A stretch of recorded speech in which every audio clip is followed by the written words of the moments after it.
ਸਿੱਖ ਧਰਮ ਦੇ ਤੀਸਰੇ ਗੁਰੂ ਸਾਹਿਬ ਦੀ ਤੁਲਨਾ ਨਕੋਦਰ ਦੇ ਡੇਰਾ ਦੇ ਸੰਚਾਲਕ ਲਾਡੀ ਸ਼ਾਹ ਨਾਲ ਕਰਨ ਤੋਂ ਬਾਅਦ ਗੁਰਦਾਸ ਮਾਨ ਵਿਵਾਦਾਂ ਵਿੱਚ ਘਿਰੇ ਅਤੇ ਉਹਨਾਂ ਦੇ ਖਿਲਾਫ ਧਾਰਮਿਕ ਭਾਵਨਾਵਾਂ ਭੜਕਾਉਣ ਨੂੰ ਲੈ ਕੇ ਮਾਮਲਾ ਦਰਜ ਕਰ ਦਿੱਤਾ ਗਿਆ।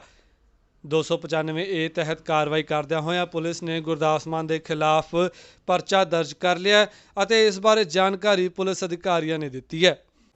FIR कुछ देर पहले ही सेक्शन 295 ए IPC के तहत पर्चा दर्ज किया गया और जो FIR नंबर है वो 141 है और पर्चा सिटी नकोदर पुलिस स्टेशन में किया गया।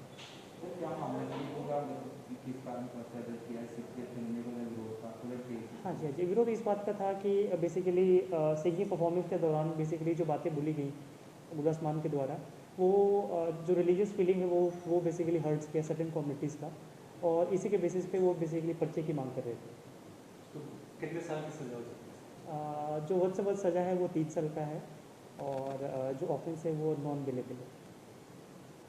FIR कुछ देर पहले ही सेक्शन 295 ए IPC के तहत पर्चा दर्ज किया गया और जो FIR नंबर है वो 141 है और पर्चा सिटी नकोदर पुलिस स्टेशन में किया गया।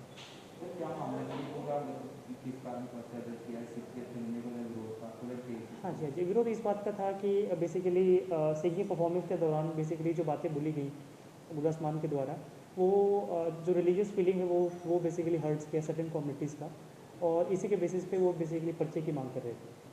तो कितने साल की सजा हो सकती है? जो वध से वध सज़ा है वो 3 साल का है और जो ऑफेंस है वो नॉन बिलेबल है।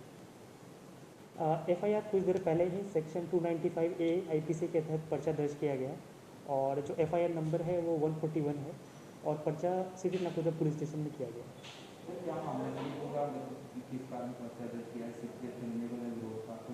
हाँ जी, हाँ जी, विरोध इस बात का था कि बेसिकली सिंगिंग परफॉर्मेंस के दौरान बेसिकली जो बातें बोली गई गुरदास मान के द्वारा वो जो रिलीजियस फीलिंग है वो बेसिकली हर्ट्स किया सर्टेन कम्युनिटीज़ का और इसी के बेसिस पे वो बेसिकली पर्चे की मांग कर रहे थे। तो कितने साल की सजा हो सकती है? जो वध से वध सज़ा है वो 3 साल का है और जो ऑफेंस है वो नॉन बिलेबल है। ਹੁਣ ਦੇਖਣਾ ਇਹ ਹੋਵੇਗਾ ਕਿ ਗੁਰਦਾਸ ਮਾਨ ਦੀ ਗ੍ਰਿਫਤਾਰੀ ਹੁੰਦੀ ਹੈ। ਬੇਸ਼ੱਕ ਗੁਰਦਾਸ ਮਾਨ ਨੇ ਸੋਸ਼ਲ ਮੀਡੀਆ ਅਕਾਊਂਟ ਤੇ ਆ ਕੇ ਇਸ ਸਾਰੇ ਵਿਵਾਦ ਦੇ ਉੱਤੇ ਮੁਆਫੀ ਮੰਗ ਲਈ ਸੀ, ਪਰ ਸਿੱਖ ਸੰਸਥਾਵਾਂ ਦਾ ਕਹਿਣਾ ਹੈ ਕਿ ਜੇਕਰ ਗੁਰਦਾਸ ਮਾਨ ਵਾਕਈ ਆਪਣੀ ਗਲਤੀ ਦੀ ਮੁਆਫੀ ਮੰਗ ਰਹੇ ਨੇ ਤਾਂ ਉਹ ਮੁਆਫੀ ਵਿੱਚ ਸੰਗਤ ਦੇ ਆ ਕੇ ਮੰਗੀ ਜਾਵੇ, ਨਾ ਕਿ ਸੋਸ਼ਲ ਮੀਡੀਆ ਅਕਾਊਂਟ ਦੇ ਉੱਤੇ ਮੰਗੀ ਜਾਵੇ। ਨਾਲ ਹੀ ਉਹਨਾਂ ਨੇ ਕਿਹਾ ਕਿ ਜੋ ਉਹਨਾਂ ਨੇ ਗਲਤੀਆਂ ਕੀਤੀਆਂ ਨੇ ਉਹਨਾਂ ਦੀ ਮੁਆਫੀ ਉਹਨਾਂ ਨੂੰ ਇਸ ਤਰੀਕੇ ਨਾਲ ਨਹੀਂ ਮਿਲੇਗੀ ਜਿਵੇਂ ਉਹ ਸੋਸ਼ਲ ਮੀਡੀਆ ਤੇ ਕਹਿ ਰਹੇ ਨੇ। ਗੁਰਦਾਸ ਮਾਨ ਪਹਿਲਾਂ ਵੀ ਇੱਕ ਸਟੇਜ ਸ਼ੋਅ ਦੌਰਾਨ ਹੀ ਵਿਵਾਦਾਂ ਵਿੱਚ ਘਿਰ ਗਏ ਸਨ। ਉਹਨਾਂ ਨੇ ਪੰਜਾਬੀ ਬੋਲੀ ਨੂੰ ਲੈ ਕੇ ਕੁਝ ਅਜਿਹੇ ਸ਼ਬਦ ਬੋਲੇ ਸਨ ਜਿਸ ਤੋਂ ਬਾਅਦ ਪੰਜਾਬੀ ਕੌਮ ਉਹਨਾਂ ਦੇ ਖਿਲਾਫ ਹੋ ਗਈ ਸੀ। ਬਿਊਰੋ ਰਿਪੋਰਟ ਦਾ ਖਬਰਸਾਰ।